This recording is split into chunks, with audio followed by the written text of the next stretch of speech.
Email tolong video diaktif, email.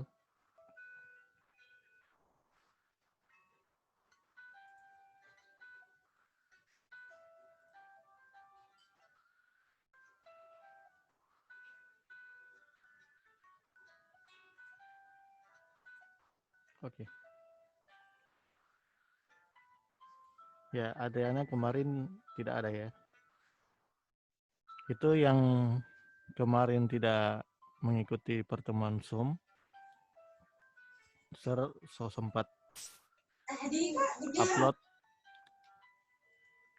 upload link di YouTube dan linknya sudah dibagikan di Class Story. Itu bisa dilihat di situ. Karena orang akan melanjut dari yang kemarin yang memang masih banyak yang belum selesai. Yang tugas Filia juga sudah masuk. Itu serta komentar. Karena ada beberapa yang kayaknya bukan bikin sendiri itu. Dan yang lain bukan berarti tetap harus dibuat yang nirmana. Karena itu nanti akan jadi bahan penilaian kalian. Tapi yang spesial untuk yang tepat waktu ada dapat poin di situ. Oke, jadi kalian di sini juga kalian kumpul poin di kelas Tojo. Jadi ikut pertemuan Zoom, ada banyak hal. Sampai menunggu 25 menit, teman-teman yang lain, terus langsung mulai.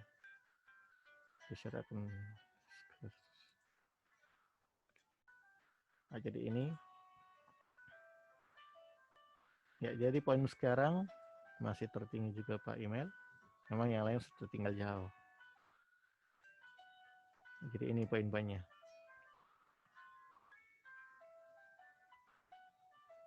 Dan Zoom, buat catatan. Jadi sebentar juga ada catatan yang harus dimasukkan. Dan jangan lupa upload foto absen. Karena search cuma ambil DPK Diran di upload itu. Jadi yang itu Zoom saat ini, jangan lupa foto absen. Tapi sebelum bikin portfolio nanti. Oh, ada 2 orang, Dev dan siapa ini?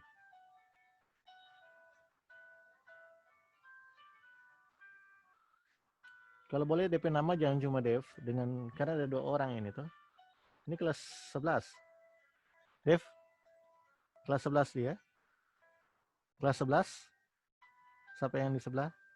Nah, dapat jelas ini. Oh iya. Ganti kalau boleh tulis 2 orang bernama. Yang cuma Dev karena saya tak tahu yang sampai sebelah. Dev juga nggak ikut kemarin. Jadi bisa lihat di link. Kita bisa lihat DP replay Zoom kemarin di situ. Cuma jangan sampai karena serja recording ikut pertemuan. Oh boleh kok begitu. 1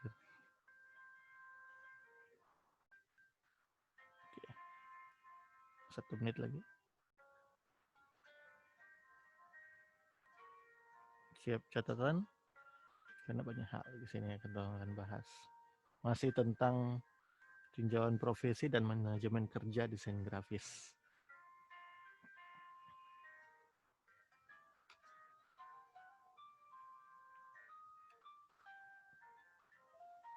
Jangan lupa di upload nanti di absen di kelas dojo pakai masker ya.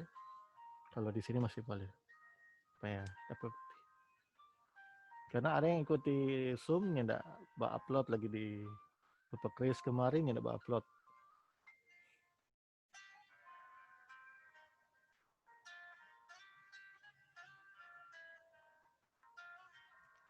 Oke, yang belum masuk tugas boleh masuk jo. Karena jangan sampai soal ada tugas baru lagi sampai menumpuk.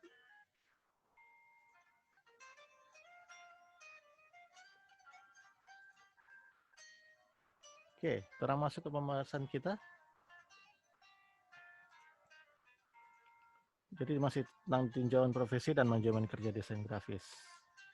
Yang sebelumnya sudah membahas tentang apa itu profesi, profesional, dan apa hal-hal apa saja dalam profesional itu. Ada menguasai pekerjaan, memiliki loyalitas, memiliki integritas, kerja tim, dan visi misi. Nah, itu. Oke, sekarang kita masuk ke DP selanjutnya. Itu masih tentang profesional, di bidang profesional. Itu orang harus memiliki kebanggaan. Nah, kebanggaan, seorang profesional harus memiliki kebanggaan terhadap profesinya. Apapun profesinya atau jabatan, seorang profesional harus memiliki kebanggaan. Dengan rasa bangga tersebut, seorang memiliki akan rasa cinta terhadap profesinya. Ya, kembali lagi ke yang kemarin yang menyangkut tentang bagaimana kalian harus mencintai ini pekerjaan ini, mencintai profesi ini sebagai seorang desain grafis. Ya, sama juga dengan hal yang keenam ini, kalian juga harus bangga sebagai seorang desainer juga. Kalian harus bangga diri karena tidak semua orang memiliki keahlian itu. Tidak semua orang yang memiliki skill yang seperti itu. Jadi kalian harus berbangga diri karena tanpa ada kalian, orang lain tidak bisa apa-apa. Dan orang lain pasti akan membutuhkan kalian dengan profesi, dengan keahlian kalian sendiri. Jadi harus berbangga diri juga. Tapi jangan sampai sombong. Oke, berikut yang ketujuh, memiliki komitmen. Ya, kalau orang tahu kan komitmen ada satu pegangan yang teguh. Ada perjanjian yang teguh yang orang pegang, sehingga itu memperkuat orang tujuan hidup. Nah, memiliki komitmen, dengan sebuah komitmen yang dimilikinya, seorang profesional tidak begitu mudah tergoda atau terbujuk rayu yang akan menghancurkan nilai-nilai profesionalitasnya. Oh, jangan ada yang begini. Mana kok pribadi desain masih agak kurang di sini-sini. Tapi kalau orang yakin orang pegang teguh bahwa orang sudah mempelajari secara teknisnya, sudah mencari pelajaran, jangan sampai orang tergoda, akhirnya orang down. Ketika orang down, orang profesionalitas itu akan menurun. Berikut orang hasil karya tidak sebagus dengan yang pertama, karena orang mudah tergoda dari itu. Jadi orang harus memiliki komitmen yang ada. Baru masalah hal komitmen karakter desainnya, setiap orang masing beda-beda. Biasanya karakter cewek dan cowok itu agak berbeda. Kalau cewek lebih ke pewarnaan yang soft, kalau cowok lebih tajam, lebih DP kontrasnya lebih dapat lihat di situ. Nah, itu karakter seseorang juga memang sangat berbeda-beda. Tapi orang harus juga melihat situasi yang ada, karena kalaupun orang memiliki komitmen bahwa orang komitmen adalah pelanggan adalah yang hal utama, klien adalah hal yang utama. Sama dengan kalau di rumah makan, DP klien itu DP pelanggan itu adalah DP raja. Jadi orang sebagai apa yang dibutuhkan oleh orang itu, orang harus melakukan apa yang menurut kehendaknya. Itu kalau orang komitmen diri. Tapi jangan begini, orang buat komitmen, oh kita kok tahu soal ini, jadi mesti ikut TP mau begini ini. Kalau ada klien, dia harus ikuti buat kita. Ya, itu yang ada keliru-keliru, hal-hal keliru yang nantinya bikin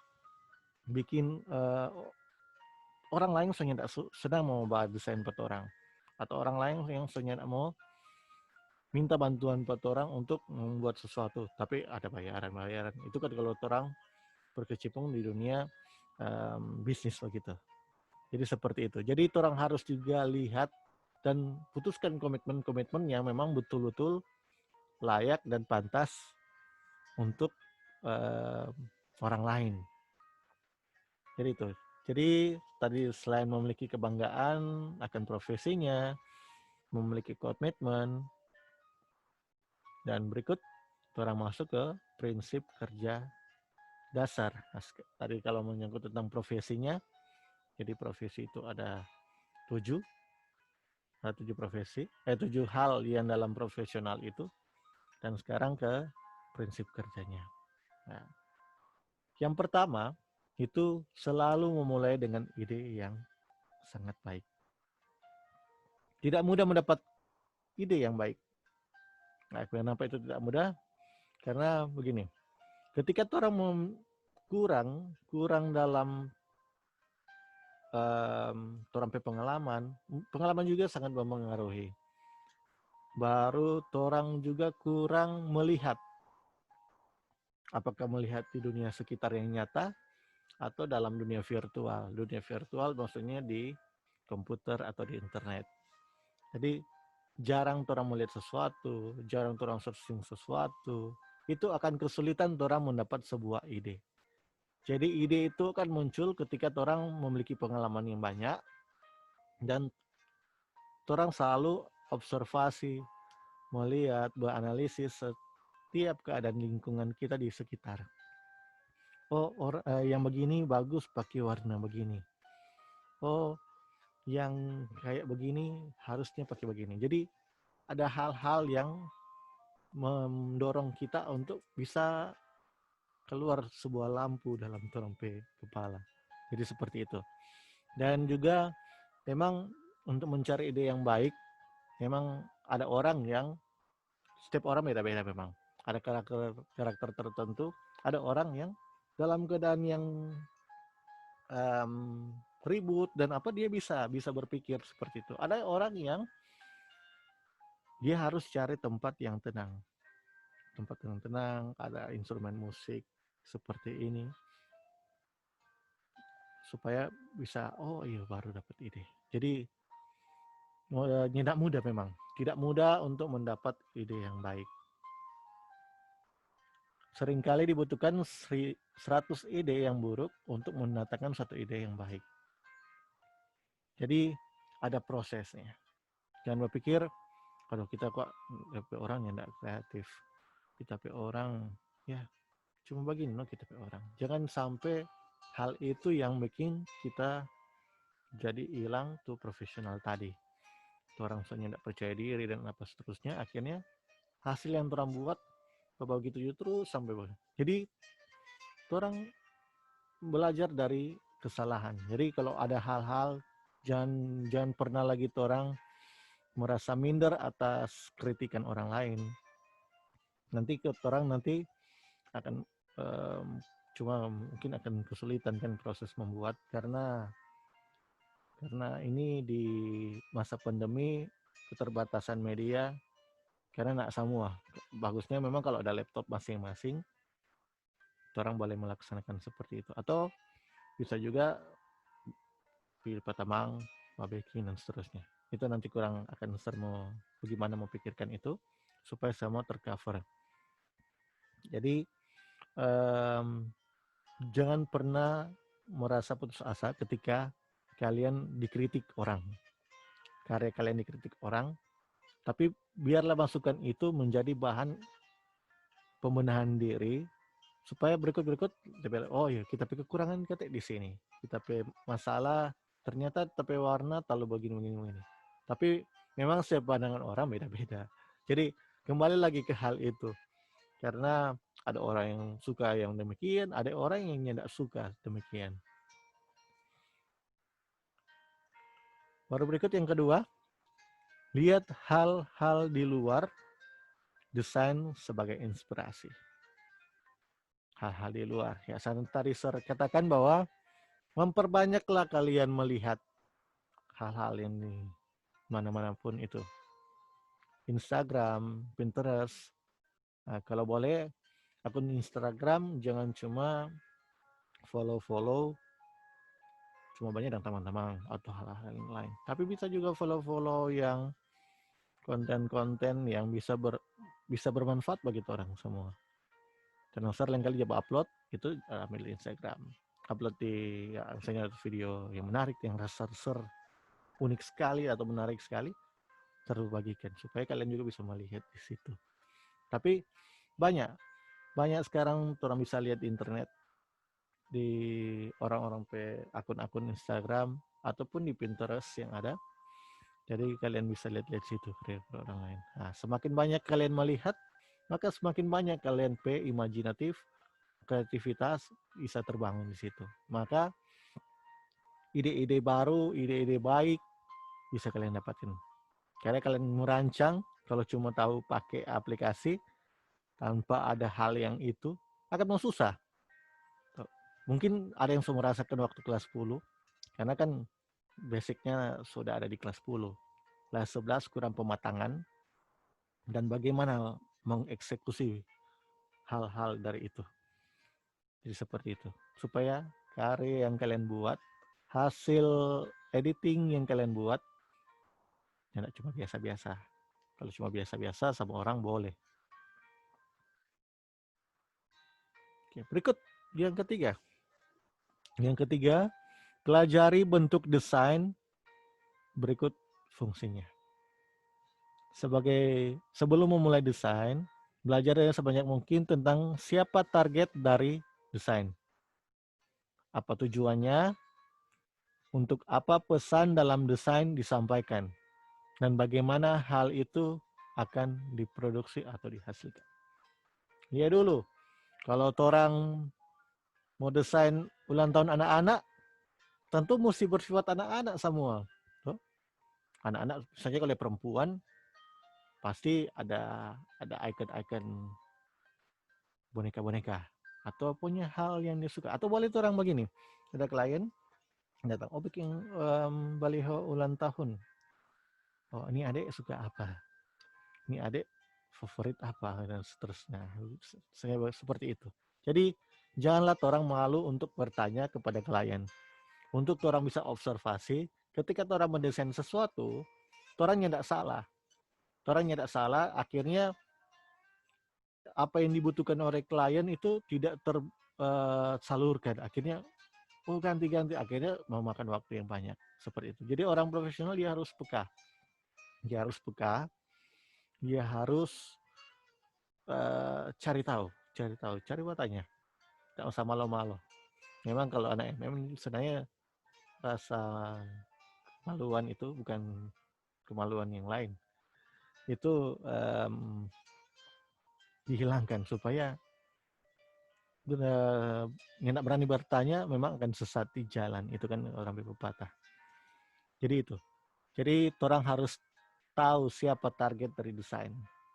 Kalau orang berdesain tentang sekolah, berarti ada unsur-unsur di sekolah. Jadi objek-objek yang orang taruh di dalam, baru mungkin ada hal-hal yang kata-katanya. Nah, itu orang mesti tahu. Baru apa tujuannya. Tujuan ini dia apa, so?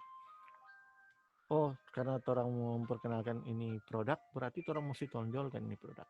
Jadi produk ini lebih besar, mana yang lebih menonjol, mana yang tidak perlu ditonjolkan. Jangan nanti misalnya orang memperkenalkan suatu produk, bikin suatu poster atau pamflet begitu.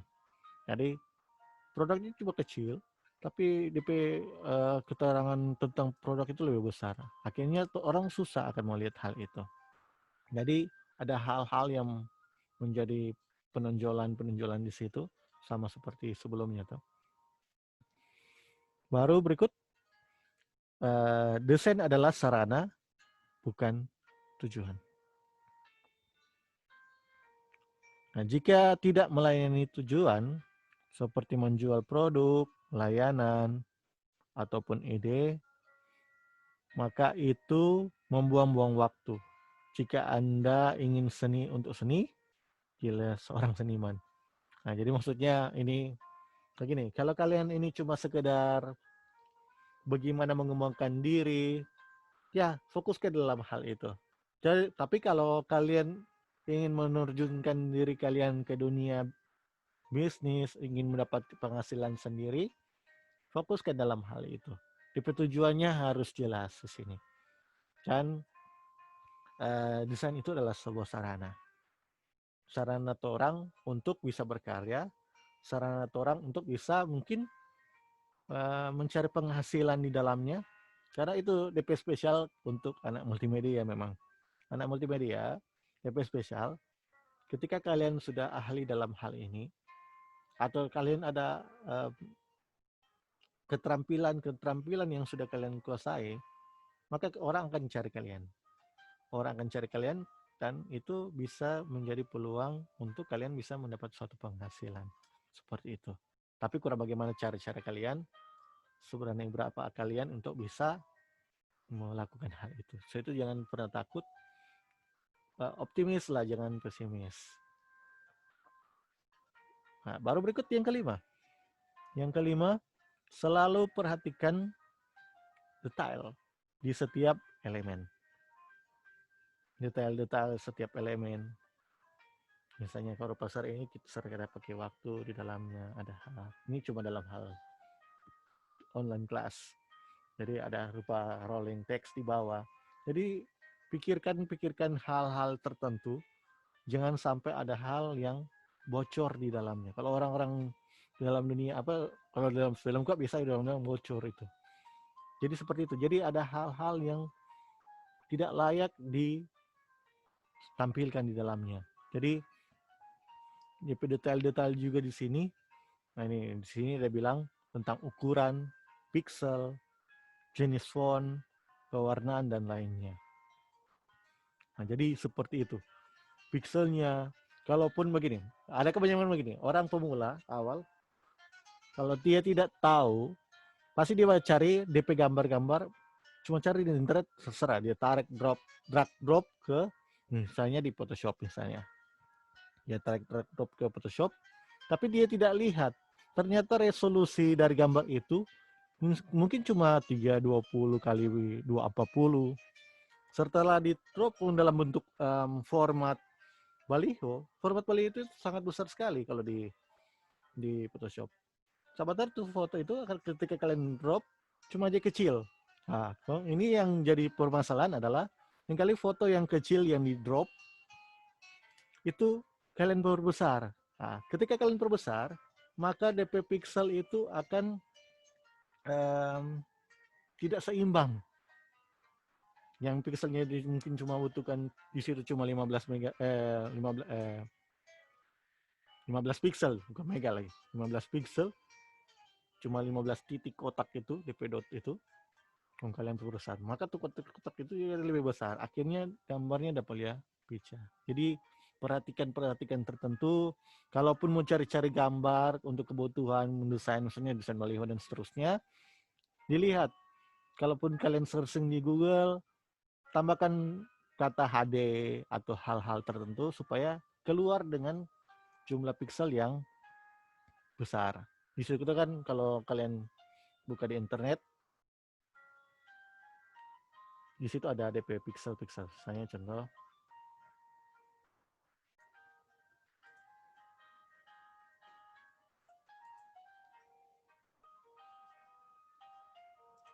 nah misalnya berupa ini.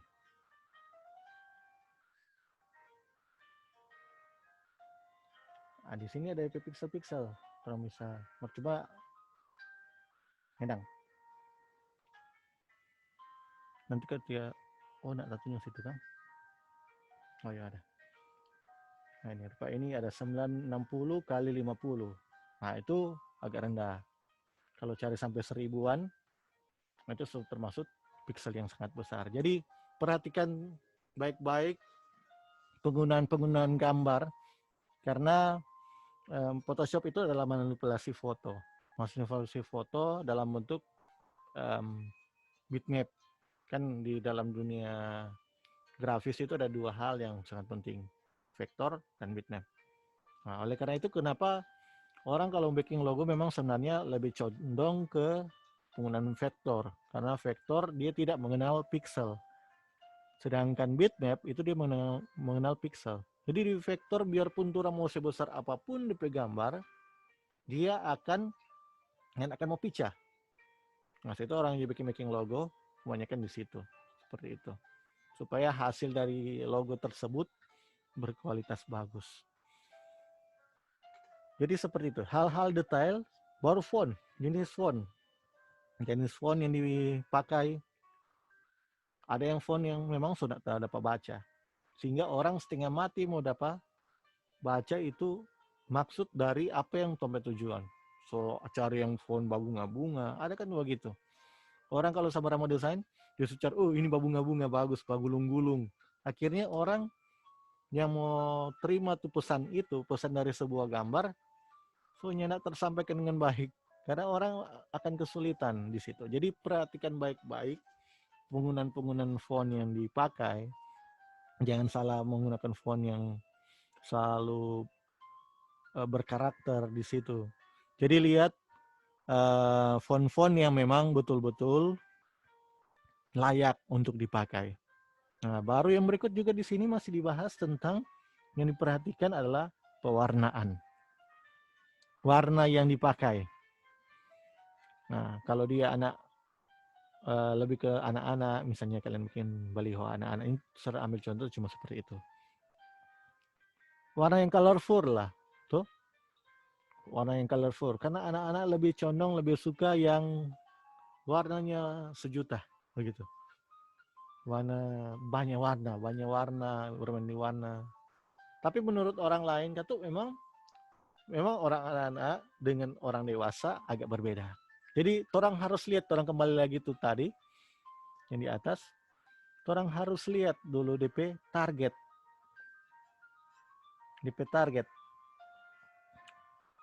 Ke siapa orang mau apa? Ke siapa orang mau lakukan desain ini? Jadi tujuannya for siapa ini dia? Kalau for memang untuk anak-anak, orang harus pikirkan. Kalau boleh orang jadi anak-anak, bagaimana lah ketika orang menjadi seorang anak-anak, seperti itulah yang orang akan rasakan ketika orang mendesain sesuatu. Supaya hasilnya memang betul-betul disampaikan dengan baik, tersampaikan. Supaya anak-anak, gagal kali anak-anak lihat. Di baliho, di latar belakang, pakai di baliho. Itu cuma contoh. Tapi lihat dengan situasi, jangan sampai apa yang saya bilang ini maksudnya tergantung situasi desain sih. Situasi desain, situasi kebutuhan apa yang kalian akan gunakan nanti di seterusnya. Jadi seperti itu. Jadi sebenarnya ada masih banyak, cuma ini waktu tinggal 2 menit. Kita langsung mau cukup lagi waktu. Jadi seperti itu. Ada 5 hal dulu. 5 hal dulu yang serasa itu memang penting. Penting untuk kita tahu, penting untuk kita pahami sebelum kita masuk kepada inti dalam hal teknis. Karena pembekalan hal seperti ini memang akan mengacau. Ketika orang tidak melewati hal ini, orang tidak tahu. Orang akan asal-asalan. Orang akan desain selera mau orang dan seterusnya. Tapi ketika kalian mempelajari hal ini, apa yang disampaikan saat ini, biarlah itu nanti kalian bisa pakai nantinya. Lihat, harus perhitungkan. Jadi seorang desainer juga banyak perhitungan. Dilihat dari, bukan perhitungan maksudnya ada perhitungan-perhitungan yang lain. Maksudnya perhitungan di sini maksudnya dilihat dari banyak segi. Dari segi konsepnya, dari segi tujuan siapa kliennya, dari situasinya, dan dari banyak hal. Jadi seperti itu. Oke, demikian mungkin saat ini pertemuannya. Dan kita nanti akan jumpa lagi di pertemuan berikut, mungkin minggu depan. Karena tapi minggu depan sejadwal baru kalau tidak salah. Jadi mengikuti jadwal baru yang ada. Oke, seperti biasa, kita akan screenshot, akan foto, ambil pose yang baik.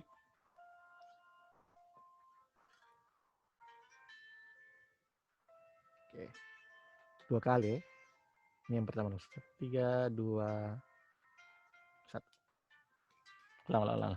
Saya mesti mulai ulang pertama ini. Sepeda pale DP. Nah, 3, 2, 1. Ntar di kelas 7 dulu. Nanti bisa lihat di kalau suka mau ambil DP gambar ini yang serta screenshot, download jadi kelas 7 aja. Oke, nanti rekaman ini juga bisa dilihat di YouTube, tapi mesti mau upload dulu karena butuh waktu untuk upload supaya boleh lihat-lihat kembali ketika ada yang mungkin boleh lihat kembali. Jadi seperti itu. Dan mungkin ada teman-teman yang lain yang mungkin ketinggalan, tapi jangan sampai itu hal yang seperti ini karena serja rekam, jadi nanti tunggu di rekaman. Jadi seperti itu. Jadi silakan lihat dari segi DP kehadiran di sini. Oke. Ulang 3, 2, 1.